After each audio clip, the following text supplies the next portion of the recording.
기원전 1950년경 이집트 카이로 시 남쪽 250km 지점에 있는 한 석회석 무덤 뒷벽에 한 동물 그림이 그려졌다. 긴 앞다리에 꼿꼿이 솟은 꼬리, 그리고 삼각형 모양의 머리가 다가오고 있는 들쥐를 노려보고 있는 그림이었다.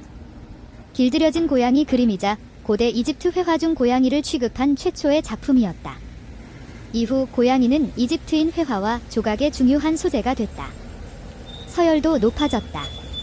예술적으로 쥐를 잡아먹는 동물에서 신을 위한 애원동물로 변신해 미라로 보존되고 있었다. 역사학자들은 이런 유적들을 근거로 이집트인들이 세계 최초로 고양이과 동물을 길들였다고 주장해왔다. 그러나 지난 2004년 키프로스 섬에서 9,500년 전 사람과 함께 묻힌 고양이 유해가 발견됐다.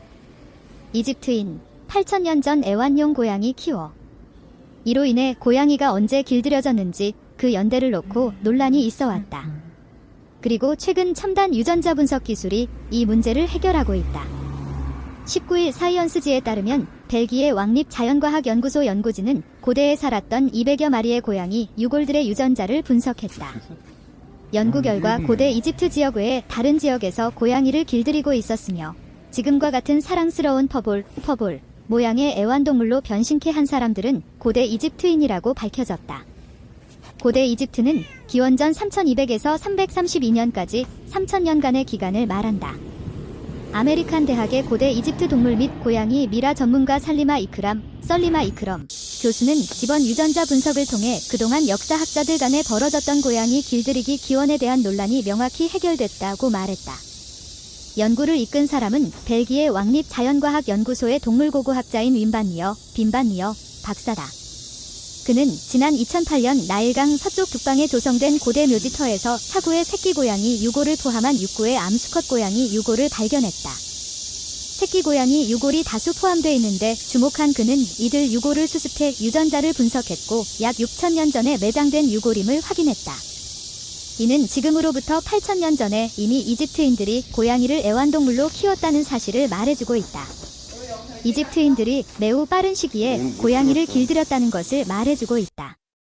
니어 박사는 이후 아프리카는 물론 유럽, 중동 지역 등에서 기원전 7,000년 전부터 기원 후 19세기에 이르기까지 2,600년 동안 살았던 수백 마리의 고양이 뼈와 치아, 미라 표본을 수집했다.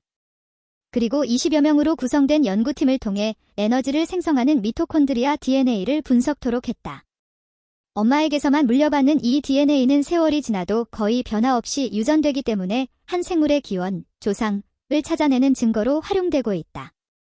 개와 돼지 등 유전자 추적 가능해져. 지난 2007년 다른 과학자들이 살아있는 고양이의 미토콘드리아 DNA를 분석해 고양이의 조상이 근동, 니어이스트 지역에 살고 있던 야생 고양이였음을 밝혀낸 바 있다. 당시 연구 결과에서 미토콘드리아 DNA의 6가지 독특한 유전자 특성을 지니고 있음을 확인했다. 유사한 방식으로 연구팀은 약 1만 년 전 키프러스 서쪽 해변에 살았던 고양이의 흔적을 발견했다. 당시 농사를 짓고 있던 거주민들은 집에서 고양이를 키우고 있었는데 농작물을 해치는 쥐를 잡기 위한 방안이었던 것으로 추정된다. 과학자들이 추적한 A타입의 고양이들은 6,500년 전 남부 유럽에 살았던 것으로 확인되고 있다. 그 이후 A타입의 고양이들은 유럽의 또 다른 지역은 물론 아프리카, 아시아 등지로 급속히 퍼져나갔다. 연구팀이 특히 주목한 것은 C타입의 고양이들이다. 리비아 고양이로 알려진 이들 고양이들은 기원전 800년 전 이집트인들이 매우 사랑했던 것으로 알려지고 있다. 살쾡이에서 애완용으로 변한 이 고양이들은 이후 유럽 전역으로 퍼져나갔다. 그리고 기원 후 1000년대 들어서는 이전까지 가장 많았던 A타입 고양이 수를 넘어서기 시작했다. 관심을 끄는 대목은 고양이들을 애완동물로 변모시키는 과정에서 이집트인들이 매우 중요한 역할을 하고 있었다는 점이다. 세계야생동물재단 WWF의 카오로스 드리스켈 회장은 이집트인들은 오래전부터 동물들을 다룰 줄 알았다고 말했다. 작은 동물을 크게 혹은 사나운 동물을 온순하게 만들 수 있는 기술을 갖고 있었다고 말했다. 이런 사실을 말해주고 있는 것이 이집트 예술 작품들이다. 초창기 그림을 보면 쥐를 잡고 있는 모습이 대부분이지만 수세기가 지나면 사람들과 함께 새 사냥을 하고 있는 아름다운 문양의 고양이들이 등장한다. 기원전 1500년이 되면 식사 시간에 사람들과 함께 의자에 앉아 있는 모습을 볼 수 있다. 파리자크 모노 연구소의 진화 유전학자 에바 마리아 가이글, 지버 머리어 게이글 박사는 이들 회화를 통해 고양이의 신분 상승을 확인할 수 있다고 말했다. 아메리칸 대학의 이크람 교수는 집원 고양이의 유전자 추적 방식을 개나 돼지 등 다른 동물들로 확대할 수 있다고 말했다.